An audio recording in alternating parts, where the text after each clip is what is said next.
Hey, y'all, welcome back to Queer 101, the podcast where we talk about any and everything under the sun, including queer art, queer culture, and queer literature. I am Peppermint. And ho ho ho, I am Hugh the Historian.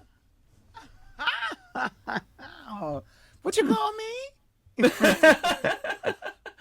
Just a Christmas spirit. Okay. Well, I thought today, since tis the season time and all, and Christmas Eve is tomorrow, literally, Oh my that God. we could, just share a little bit about ourselves and the holiday and what it means to us and where is sort of the queer space during the holidays and all those things. Oh my God. Hiding in the bathroom. No. I think that is a great idea because I don't know about you, but this year I have been run ragged. Getting ready for the holidays has been ridiculous. And I think we Hmm. all need a moment to reflect on what brings us joy, where we find our space, how we make the holiday a little queerer and a little better for all of us. And I will say, for me, Hmm. I always spend a lot of time with my birth family on the holidays. It's really important. We big Christmas party, but my partners and I also throw a huge Christmas party at our house. Every year we have a different theme. We usually start coming up with themes in the summer, debating what it might be. We start decorating usually in September, and it'll take us probably 100 to 200 hours to get our Start party decorating in ready. September? Yeah, this year we're doing Christmas out of time, and the theme is paper. So we're making huge origami paper ornaments out of red crystal covered like sparkle paper, and then we moved our Christmas party to February because it was too stressful to try and get it done in time. So I am actually still decorating, even though Christmas Eve is tomorrow. That is wild. It's maybe Yeah, a little overboard, but I mean, that's quite an investment of time. I'll say that you in know, advance, it's a which is pretty cool. it's a good way to sort of get into the spirit and also keep ourselves occupied at a time when the holidays are a lot, right? And they can be overwhelming. They can be unpleasant. There are parts of them where you are definitely going to see somebody you don't want to have to see and make conversation. And the more I find that we spend time making things beautiful and crafting this party for Mm. ourselves and listening to our favorite holiday songs, watching our favorite holiday movies, it just makes the space for us, right? It's like we were talking about the other week. We make our own space outside of the mainstream holiday. And yes, sometimes that means we make it in February, but still it is ours. It is queer. It is fabulous. I think that's How about great. you? I think that's fantastic. I don't. I like to go home and visit family on the holiday proper. It's Hmm. usually pretty brief for me, because Christmas or like the holidays in general are generally a busy time for everyone, but Yeah. you know, one that means I end up doing more working rather than less, which is good. I mean, I got to take it when I can. Hmm. So I end up just, going home and seeing the family, which is great. But we did end up spending on Thanksgiving, we ended up spending more time together we spent the same amount of time together, but we ended up, instead of going shopping and doing a Black Friday or going to this or that, we stayed in and we did a game night, which I think we're going to do. I think we're going to do again Ooh. tomorrow and this for Christmas, because it's a great way to spend some time together, and it's not revolutionary, but it's a reminder we can have a good time together without having to spend a whole lot of money and go and shop into these big box stores that don't care who we Hmm. are and don't care to help us at all. That I mean, I think my situation turned when I realized that the big box stores were raising prices in order to put them on sale. Like that's the tactic. And I was like, Uh-huh. oh, well then what the hell?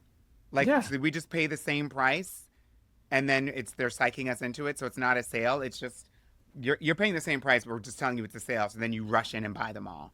No Hmm. thanks. And Yeah. who needs a damn flat screen TV anymore? You can get them for $10. We don't need it anymore. We need food. Have We need rent. We need heat. We need you know. Have you seen some of this bullshit that the tech companies are putting out there about Americans are device hoarding because we're not buying the newest TV I and the newest saw iPhone that. every year? I saw that. Well, it used Oh. to come out every 2 years. The new devices. Do Hmm. you remember that? Yeah. new devices used to come out like every 2 years because you would be in a like a 3 or 4 year contract, and then you would kind of time that whatever, and then like when the new device would come out, I remember people would be like, "Oh, I'm not going to get the new device because my I'm still in my contract's contract. whatever." Yeah, exactly.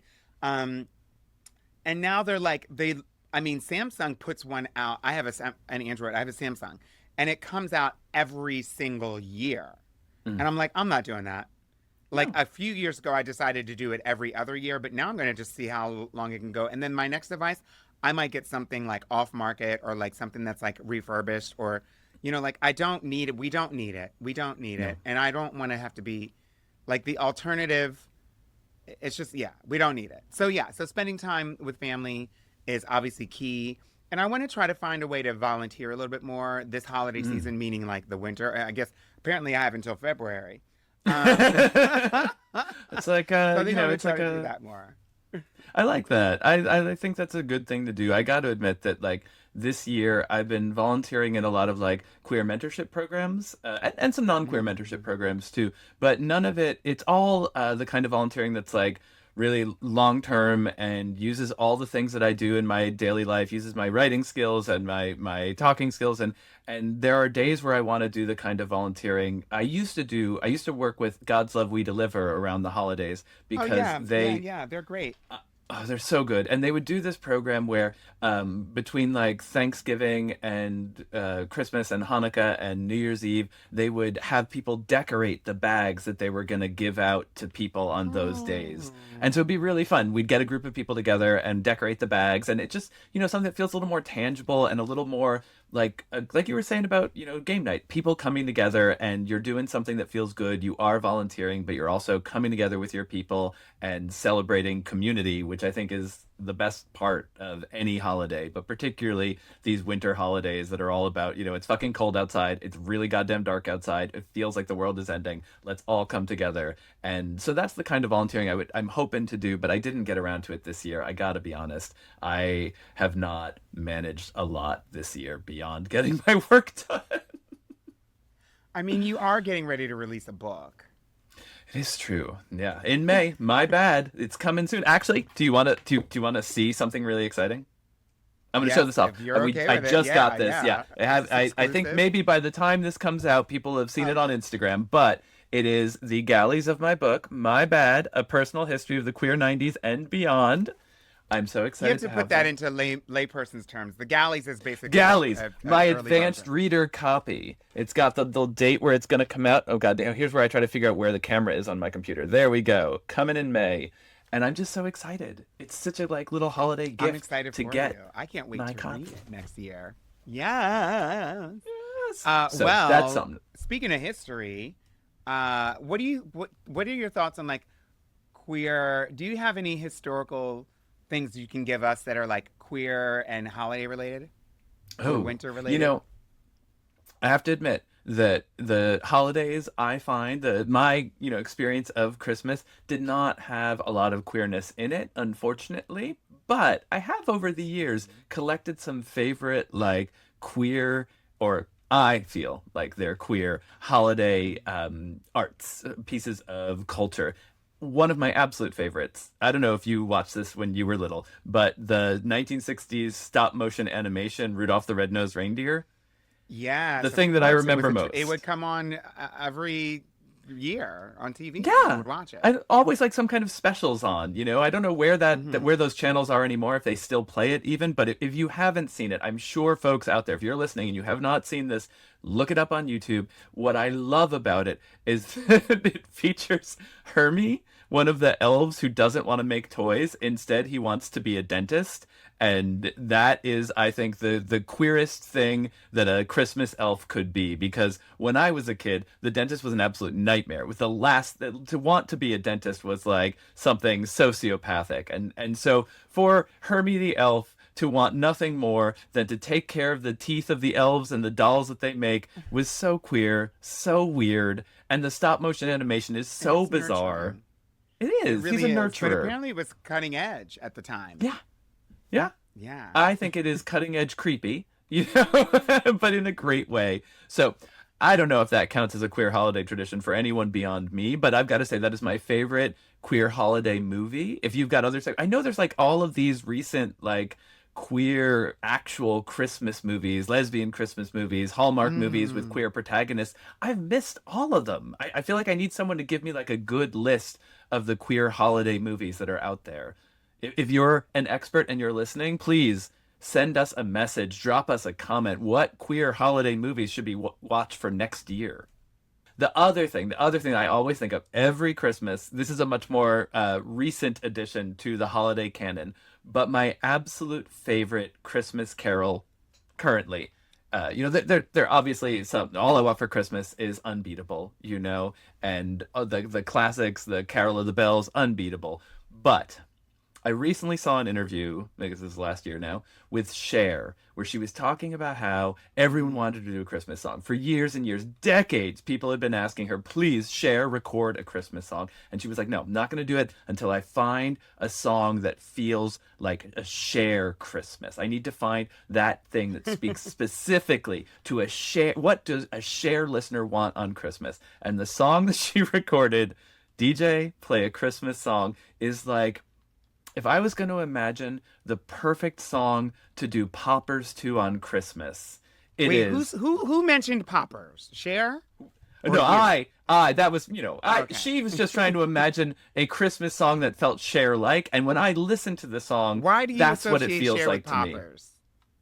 I mean, because I think, and this is embarrassing, but I knew who Cher was as a young person, obviously. She was always in the culture, but I didn't really listen to her or know any of her music until Uh-huh. Believe started playing at every single gay bar and club I went to in whatever year it came out, 1999, 2000, whatever year that was. It was like Uh-huh. everywhere It was at 90, I all think it was times. 99. Yeah. 99. Yeah. And so that's my Cher. When I think about like the Cher that is my Cher, the one that I imagine, it's not Gypsies, Tramps and Thieves. It's not Sonny and Cher. It's not Cher in Mask or Moonlighting. It is Cher as like the club anthem. Cher as the auto-tuned Mm. voice of Christmas.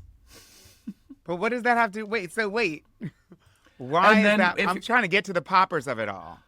Because what else are you doing when you're on the dance floor listening to Cher at Dancing. Christmas?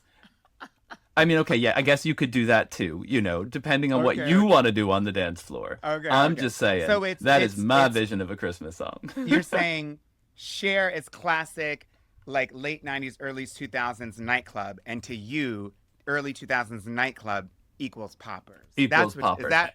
And when Okay, she okay, said she had to find her way into a Cher Christmas, that's the era of Cher she chose. That DJ Play a Christmas song okay, is not Sonny Bono and her with folk guitars. No, it is Cher at the okay. club. No. I was like, is Cher singing about poppers? I actually thought for a moment it was like a poppers. I was like, what is it? What? I get it. Makes complete sense. I mean, for me, it doesn't. To me, it's just any type. I guess would be maybe. See, my association with Cher is of Mask and stuff in the '80s. Maybe was tuned in a little More bit cultured. before you were. I mean older. Um, but of course, that era, that new era, the remake of Cher was a big thing for me for sure. But I associate that with doing drag numbers, not necessarily with Mm. like doing poppers or anything like that. I didn't partake, but I was certainly around all the what they were calling the designer drugs. I don't Poppers is not a designer drug, It's but a like VHS the designer cleaner. drugs. Yes. Yeah, yeah. But the designer drugs that was like ecstasy, Special Hmm. K, those chemical things that were like they were synthetic. They were calling synthetic drugs, and then they called them designer drugs because Right. they just were like, I guess, just made of just pure chemicals that weren't naturally found anywhere. Um, as opposed to like cocaine or something, which is obviously derivative of natural. And so, yeah, so, but yeah, I feel it. I am wondering, like, she was kind of telling on herself because I think a lot of people like hide that they're not singer songwriters, that they're just either performers. But like, I Hmm. guess Cher had no. She's like, I ain't writing nothing. I'm waiting until somebody writes one for me, and when it's the right one, Hmm. that's when I'll do it, which I think is so funny. I know. Um, When you're Cher, you can wait. They'll come you to can you. wait. You can wait for somebody to do it. Um, so speaking of share and or here's the segue. Chosen family. Let's talk about chosen family Mm. and navigating the holiday dynamics because one of the things that was always big for me was to go home to my relatives. But, Hmm. after moving to New York and getting to meet a lot of people, there would be a lot of people that would do like Friendsgiving Oh and yeah. just like have their own moment where it's not their relatives with them or not going home to see their relatives. And so I think that that's it's not just a queer tradition at all, but it's something that I see happening in queer spaces a lot. Oh, absolutely. I feel like when like I was first going out to bars. I don't go out to a lot of bars anymore, honestly, mostly because I'm old and lazy.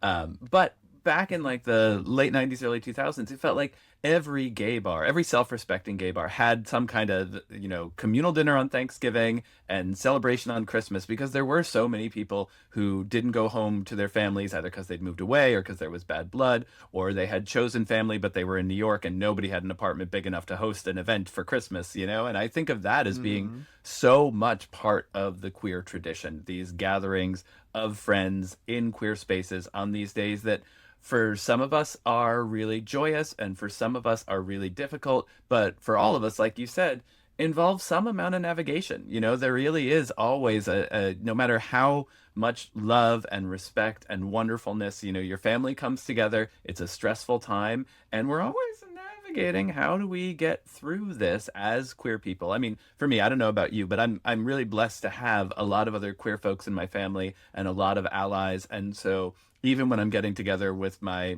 blood family and not just my chosen family, there are people there who I can like, lock eyes with across the room and roll our eyes when someone Hmm. says something crazy, or just who know the same things I'm talking about, who have heard Cher's Club Kid era.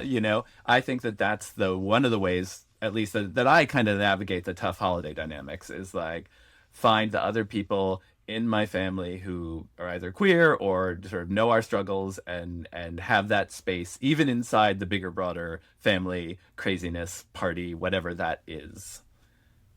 Mm, yeah, What yeah. about you? I Do think you that's have tips for important. navigating hard dynamics? No, I don't. I mean, I don't. Just I get think, through it. yeah, get through it. It happens every year, and Hmm. I guess people do associate the holidays with certain things. And certainly, if I'd had like a tragedy happen in my life at a certain time, then I might think of it. Hmm. I'm not in a situation where I've experienced anything like that, but I do think there's always. I think I would certainly, I can certainly see being upset and feeling having associating negative feelings with the holidays if I had certain expectations about what the holidays were supposed to be, but I Hmm. don't, and so I do what I can. If I can spend time with people, I will. If I can't, I'll just call someone, or I'll just put in my favorite holiday Christmas related or holiday movie, winter movie, something like that. So I think that there's always something that I've been able to do to save myself from that. And Hmm. I hope that anybody that has negative feelings or connotations about the holidays has something in their life that brings them joy. And then, listen, when Christmas comes around every year, do the thing that brings you joy. Time for that. Wait, what are you, do you have favorites like holiday movies? uh, I love Gremlins. I love Oh, good one. I love Die Hard. Of course. Um, I love. And they're not traditional holiday movies, but they are holiday movies because they Oh take yeah. place at Ho Christmas. ho ho. Now I have a gun too, Hey, motherfucker. That is a Christmas uh movie. huh. um, so those are probably the ones off the top of my head for sure. Yeah. And so those are, but I would watch them at any time of year, but I do enjoy them quite a bit. There's if you're looking for a non-traditional Christmas movie, there is this like insane and amazing Christmas horror movie. That it's sort of like if you took Home Krampus, Alone. No, though Krampus is also really good. No, I think it's called Black Better Christmas. Watch Out. Oh, another Oh, good one. I think it's Better Watch Out, and it's a Christmas horror home invasion insanity. There's no other way to put it. It is just a I love wild it. movie. It's a little hyper violent, I will warn you, but I love it Okay. as a non-traditional Christmas movie. It's a go-to for me every year. Oh my gosh. Well, on that note, we're going to take a quick break for a holiday message. Hey y'all, it's Peppermint and honey, I have something fabulous to share with you. I have teamed up with Moody Teas to create something truly special. It's called Transcendence. It isn't just a tea blend. It is a whole movement. A gorgeous, color-shifting holiday tea that supports advocates for trans equality, the organization, with every single purchase. So, here's what I'm asking. When you're thinking about what to get mom, dad, grandma, auntie, whoever is on your holiday list, think Transcendence Tea. It's crafted with butterfly pea flower, rooibos, spearmint, and just a kiss of vanilla. So it's a blue vanilla mint tea. And this blend was made to uplift, empower, and remind us all that transformation is beautiful. And the best part is, it is just as stunning as it is delicious. The vibrant blue turns color with just a squeeze of lemon to a deep purple hue. Honey, it's holiday magic in a cup. So head to moodyteas.co/peppermint to order, and you'll get 10% off your first purchase. So this year, I urge you to sip and support.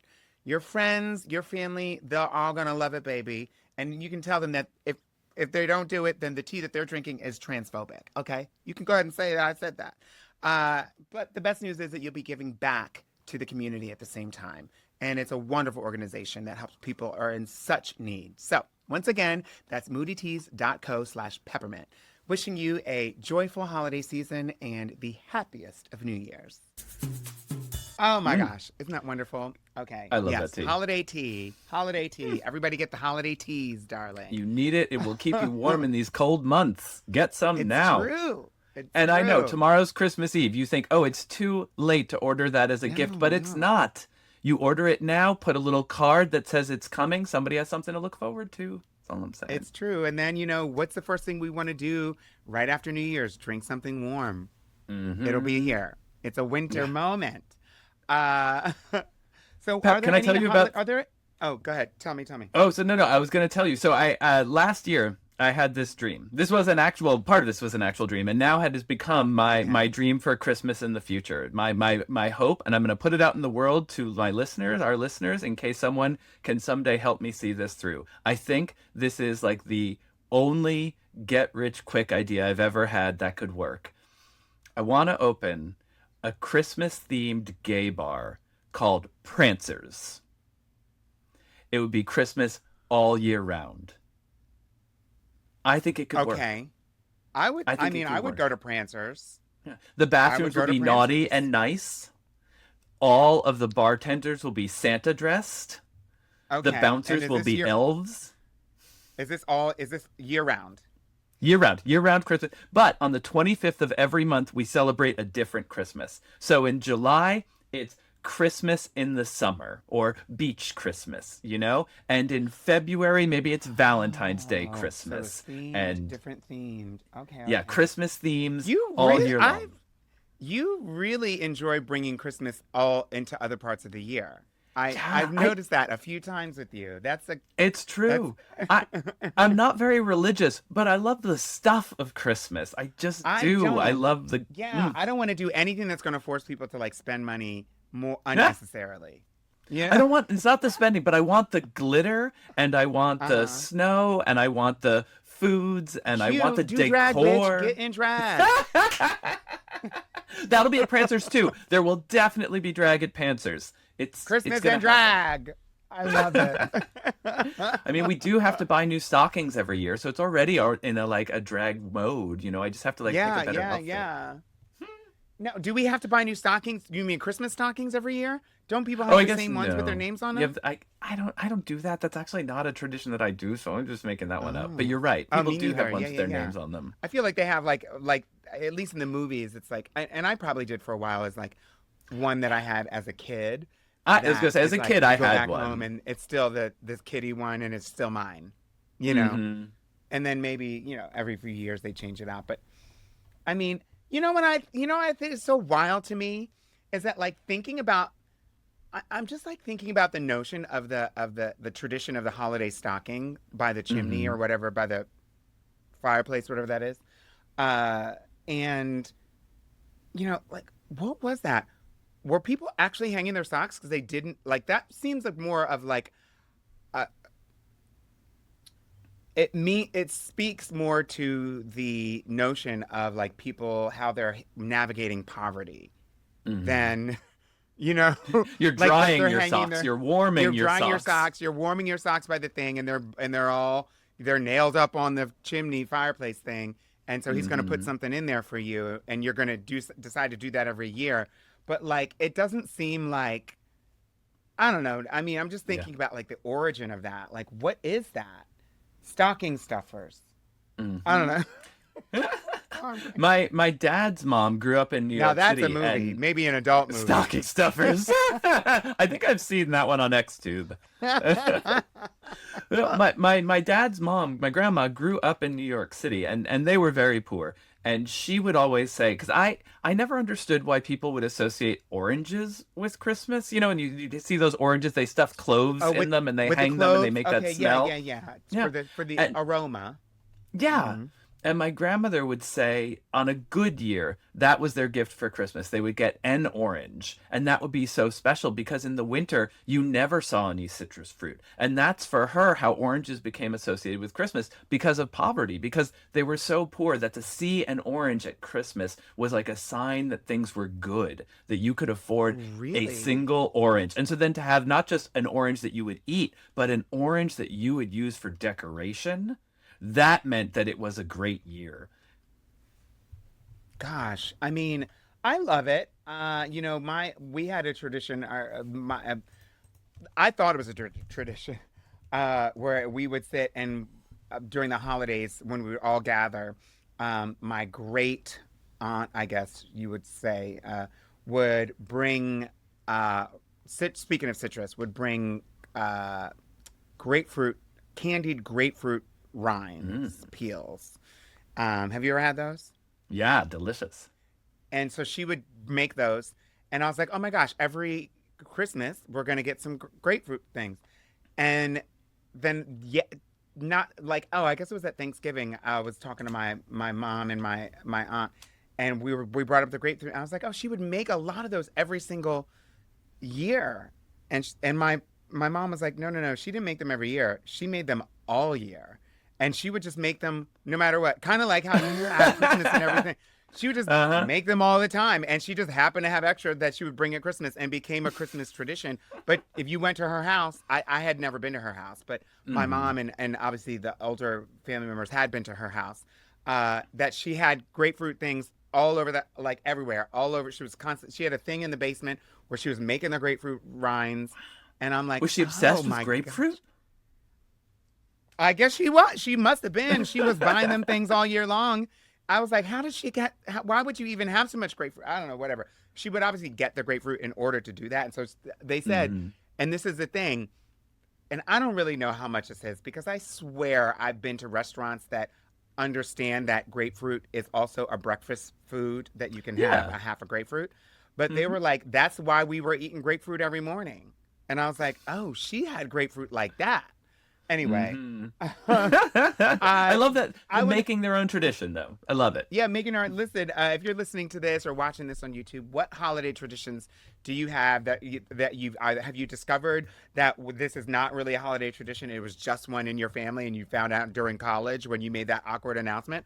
Or did you have something like, something that you wish that you could do with the family that just kind of never caught on, but you see other friends doing it? Let us know in the comments. And speaking of that, let's get to some listener questions, Oh shall we? yeah, let's do That's what it. I'm talking about. Can you do the Let's first one? see. Yeah, what have we got here? We've got Stevie N asked us, what queer inclusive holiday traditions can I start on my own? Ooh, that is a good question. You know, I think it really comes Donating down to to me. trans organizations. Yeah, I think that's something you can easily do. And to make it a tradition, you can tell people that you're doing it. Share that news with whoever you're close to when they're thinking about what to do for the holidays. Because God knows everybody's got someone they don't know what to buy for. And you can say, I donated $50 in your name to this great trans inclusive organization. Boom, boom, boom. I I know say we start don't want that, to make the honey. holidays just about money, but that is a good way to pay it forward, I say. It really is. I think that's a good holiday tradition. Yeah, Hmm. agreed. Is there Stevie, if another you're one? listening, we hope this helps you. Lauren H asked us, how do I deal with holiday loneliness? Oh. That's a Kind reality, of the you same way know? that I would deal with any other loneliness, you know? It is tough because people do it is a shock to the system. It certainly was for me. I think there was one holiday where I stayed home when I was in college, and so I was much younger, much closer to the sort of traditional holiday experience or Mm-hmm. expectation where you go home and you're younger, and so like I had a closer. There was less distance between receiving gifts and the age that I am. Let's just say that. And so like I was younger going to college, so I was still a kid. And so Yeah. I Christmas meant a specific thing at that time. The holidays meant a specific thing at that time for me. And so I didn't go home. One year I didn't go home. And I was shocked. I was like, oh my God, honey, nobody's here. But it wasn't Mm. like one of those horror movies where you're literally the only one, that's there. Yeah. Because there's a lot of people who don't go home for the holidays or don't go want. There's a lot of people who don't care to spend time with family members or different things.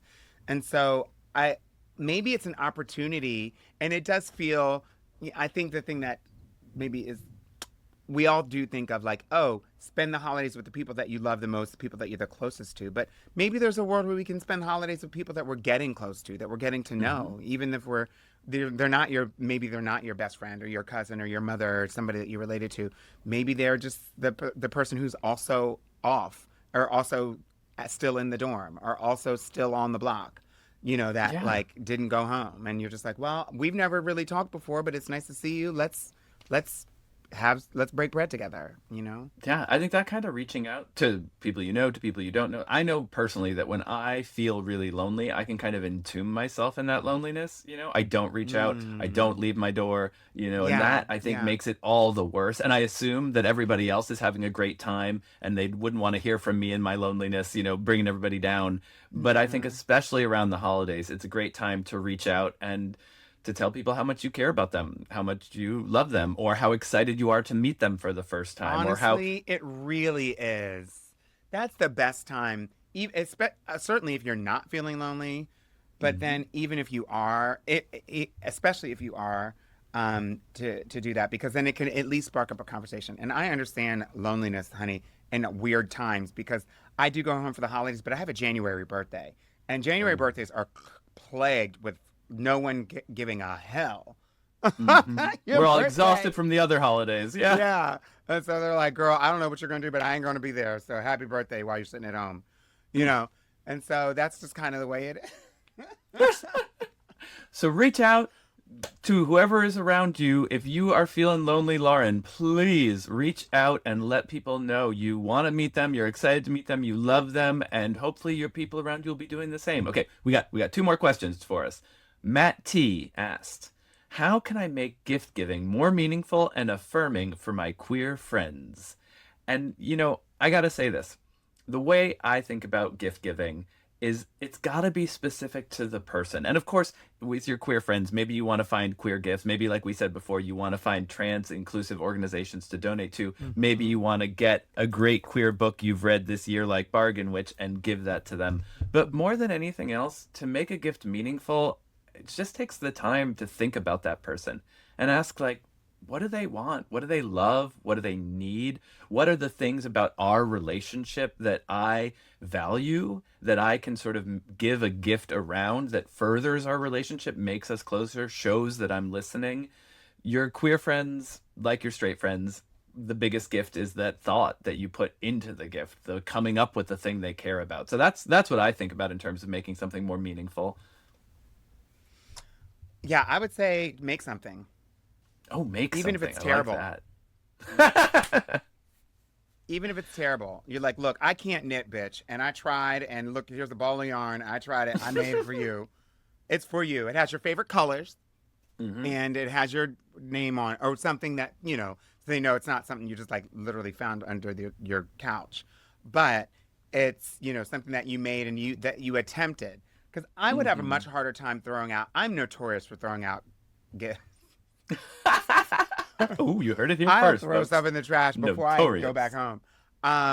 Not that I want to waste money, but like things like that are perishable, like flowers and stuff like Mhm. that. I love getting flowers, but I don't like keep them forever.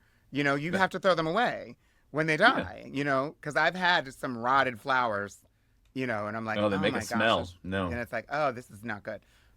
So make something. Make something. Don't buy anything. Make something with something you already have, but make it specific to the person, like you said. That's what I think. Yeah, specific. That's it. Okay, last up, we've got Linda M, who's asking us, how can I support LGBTQ plus organizations during the season? Well, I think we've given you a couple of ideas so far. Definitely Mm-hmm. gifts, I think, are a way to do it. Volunteering. Places need volunteers this time of Really year because do. we've all so busy. We've got crazy schedules, and the people in need have even more needs. So that's another great way you can support them. And, I think most organizations really they need to plan their year in advance. So it's great if you can give a gift right now, but if you can set up, if you're in a financial position where you can say, I'm going to do this recurring donation or I'm going to do this recurring volunteer shift, if you give organizations something they can depend on for the next 3 months or 6 months or year, that is a gift over and beyond what it is that you're giving them. Just helping them plan for their year, that is a gift.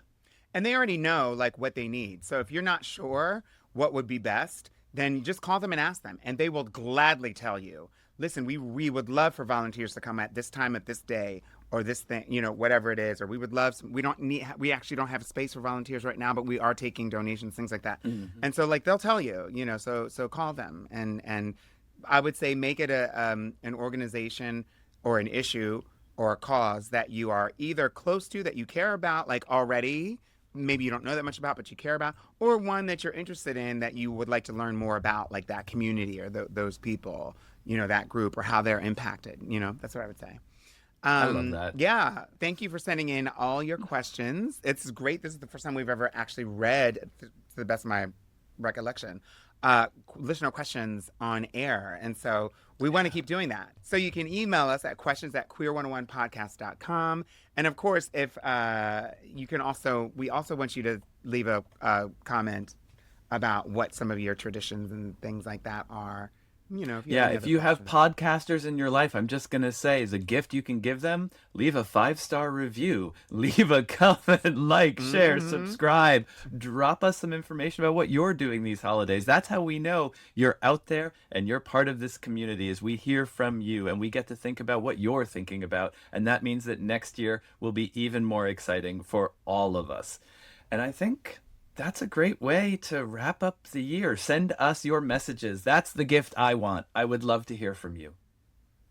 Yes, and I'd love you to share on social media, not only this video, but like we have some special videos that we're going to be putting out over the holidays that we put out last week, that we will be putting out, throughout the entire month through the winter. And so when you get those, share those. When you see those, share those, because it helps people discover who we are.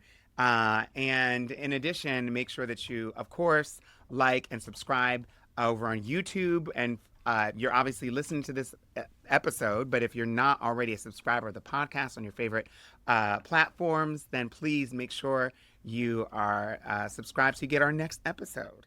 Our And next leave a episode, five-star review. our last episode of the year. Oh, It's it's been a true. great year, Pep.